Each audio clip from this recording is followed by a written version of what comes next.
नीतू, टीना, मीनू, रितु, चारों की शादी एक ही घर में हुई है। चारों बहुएं एक ही साथ एक ही घर में रहती है और चारों की सास सुनीता जी बहुत ही समझदार और शांत स्वभाव की महिला है। लेकिन अपने चारों बेटों की शादी के बाद सुनीता का सिर्फ एक ही काम रह गया है कि चारों बहुओं का प्यार कैसे बढ़ाया जाए। एक दिन सुनीता के घर उसकी बहन आई। सुनीता की बहन सुशील, सुनीता, तू तो बहुत खुशनसीब है। तेरी चारों बहवें तो बहुत सुंदर है और तेरा बहुत ख्याल रखती है।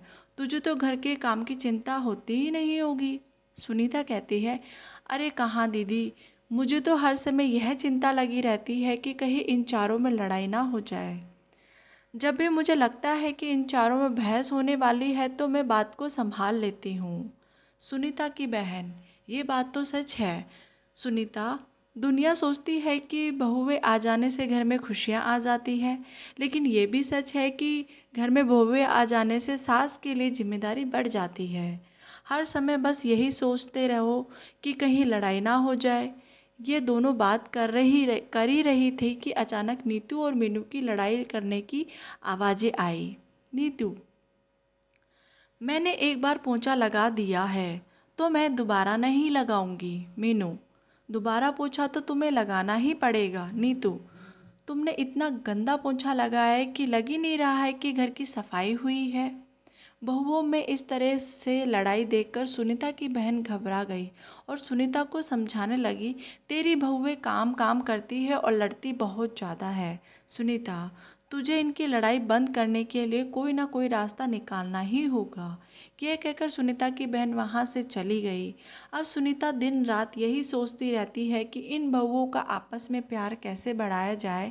इसलिए सुनीता ने अपनी सारी बहुओं को इकट्ठा किया और कहा, सुनीता, तुम चारों दिन भर आपस में लड़ती रहती हो। इससे ना तो घर का काम होता है, ना ही घर चलता है, ना ही जिंदगी चलती है। इसलिए आज तुम सब ये बता ही दो कि तुम चाहती क्या हो। नीतू, माँ जी आप हमें अलग अलग घर दे दो। सुनीता, मेरे पास इतने पैसे नहीं है कि मैं तुम चारों को अलग अलग घर बना के दूँ। मीनू, माँ जी ये घर भी तो बहुत बड़ा है, आप इस पर 4 मंजिल बनवा दो, हम चारों को दे दो। सुनीता, मैंने अपने चारों बेटों को बड़े प्यार से पाला है, इसलिए मैं नहीं चाहती कि तुम लोगों की वजह से मेरा घर टूट जाए। मेरे चारों बेटे अलग अलग रहे और मेरा क्या, मैं तुम चारों में से किसके पास रहूंगी। सुनीता की ये बातें सुनकर चारों बहुएं चुप हो गई और चारों में से कोई भी सुनीता को अपने साथ रखने नहीं चाहती थी। सुनीता ने अपनी बहुओं को एकटक देखा और कहा, तुम चारों को मैंने अपने बेटे दे दिए और अपना घर भी दे दूँ, लेकिन तुम में से कोई भी मुझे अपने साथ नहीं रखना चाहती हो। ये कहते हुए सुनीता की आंखें भर आई और वह उन चारों बहुओं के काम बांट दिए और उन सबको कहा कि कोई भी आपस में नहीं लड़ेगा, लेकिन उनकी बहुएं कहाँ मानने वाली थी। अब चारों बहुएं ने एक टीम बना ली। एक टीम में नीतू और मीनू और दूसरी टीम में राखी और टीना थी। चारों आपस में लड़ती तो नहीं थी, लेकिन एक दूसरे की चुगली करती रहती थी। एक दिन टीना और राखी ने अपनी सास से कहा, टीना, माँ जी आपको पता है नीतू 12 बजे से सो रही है। आज तो उसने सिर्फ घर की झाड़ू लगाई है और पोछा भी नहीं लगाया। राखी, हाँ माँ जी, आपने लड़ने के लिए मना किया है, इसलिए मैं मीनू से कुछ नहीं कहती। वह आज भी बाजार जाकर अपने लिए 3 3 साड़ियाँ लाई है, अपने लिए 3 3 साड़ियाँ लाई है और अपने लिए एक भी, आपके लिए एक भी साड़ी नहीं लाई। राखी और टीना तो अपने सास से चुगली करके चली गई और अब मीनू और नीतू की बारी थी। मीनू, माँ जी आपने राखी को तो सर पे चढ़ा रखा है, वो हमेशा रोटियां जला देती है और आपके बेटे भी बोल रहे थे कि राखी की हाथ की रोटियां अच्छी नहीं लगती। नीतू, और माँ जी कल टीना ने सबके कपड़े धोए पर मेरे नहीं धोए। मैं खाना बनाती हूँ तो सबके लिए बनाती हूँ ना। मैं किसी दिन उसके लिए खाना नहीं बनाऊंगी तो उससे कैसा लगेगा। सुनीता सारी बहुओं की बातें सुनती और सर पकड़कर बैठ जाती।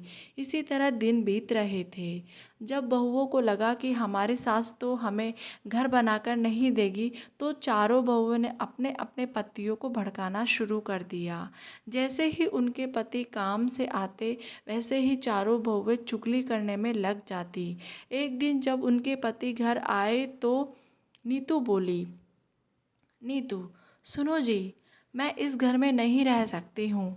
मैं सारा दिन घर का काम करती हूँ और आप भी, आपकी माँ आपकी भाभीियों को ताने सुनाती है। नीतू का पति, मैं भी रोज रोज के लड़ाइयों से दुखी हो चुका हूँ। आज तो फैसला हो ही जाना चाहिए। उधर मीनू भी अपने पति से कह रही है कि मीनू, सुनिए जी, हम कब तक अपने घर वालों के साथ पिसते रहेंगे। बच्चे बड़े हो रहे हैं, उनके भी भविष्य के बारे में सोचना है। आप तो सारे घर का खर्चा चलाते हो और मैं घर में काम करती हूँ। माँ जी से बोलिए ना, इस घर की तोड़कर फ्लैट बनवा दे, हम आराम से रहेंगे। मीनू का पति कहता है, तुम ठीक कह रही हो, आज माँ से इस बारे में बात कर ही लेते हैं। आखिर हमारी भी तो पर्सनल लाइफ है। सुनीता के बेटे उससे बात करने के लिए आए और पीछे पीछे बहू भी आ गई। बेटा माँ से कहता है, कहाँ हो आप, बाहर आओ ना माँ। सुनीता कमरे से बाहर आती है। बेटा,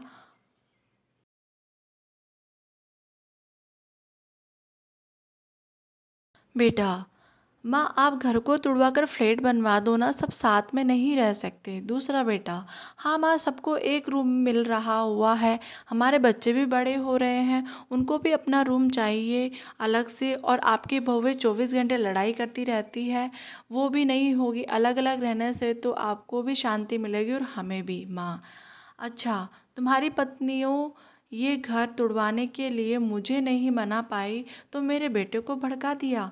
मैं इस घर को तुड़वाना नहीं चाहती हूँ। इस घर में तुम्हारे पिता की यादें हैं, तुम्हारा बचपन बीता है, और तुम्हारे पत्नियों को समझाने के बजाय तुम मुझसे ये घर तुड़वाने के लिए बोल रहे हो। सुनीता ने अपने बेटों और बहुओं को बहुत समझाया, लेकिन कोई भी राजी नहीं हुआ और मजबूरी में सुनीता को अपना घर तुड़वाना ही पड़ा।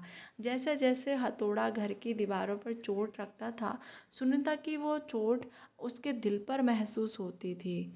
अब कुछ ही दिन बाद उस घर की जगह एक आलीशान बिल्डिंग खड़ी हो गई थी। सुनीता ने अपने चारों बेटे और बहुओं को बुलाया और कहा, सुनीता, तुम चारों के फ्लैट बनकर तैयार हो गए हैं। अब तुम सब आराम से रह सकते हो। तुम अपने अपने परिवार के साथ खुश रहोगे, लेकिन मेरा परिवार तो तुम सब हो। तुम्हें अलग अलग जाता देख मुझे कुछ कितना दुख हो रहा है, कैसे बताऊं। बेटा, माँ आप कहाँ रहेंगी, मतलब हम में से किसके साथ रहेंगी।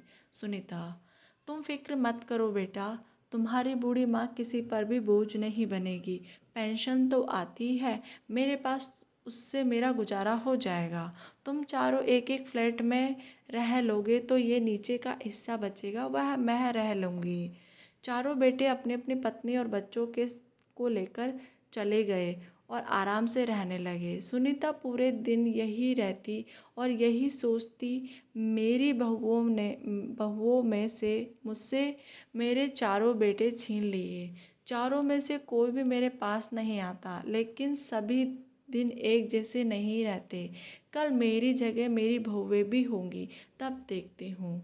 हमें इस कहानी से शिक्षा मिलती है कि कभी भी परिवार की एकता को नहीं तोड़ना चाहिए। अगर हमारा अपनों से मनमुटाव हो जाता है तो रिश्तों को टाइम दें, अपनी परेशानियों को सुलझाने की कोशिश करें, ना कि रिश्ते तोड़ने की। एक माँ से बहू को कभी भी अपने बेटे को अलग नहीं करना चाहिए, क्योंकि माँ बेटे का रिश्ता एहसास हमें तब होता है जब हम खुद माँ बनते हैं और हम उनकी जगह लेते हैं। तब हमें एहसास होता है कि एक बेटे को माँ से जुदा करने का दर्द क्या होता है। परिवार में एकता बनाए रखें, कभी भी अपनी माँ को दुखी ना करें। Thank you for watching my video.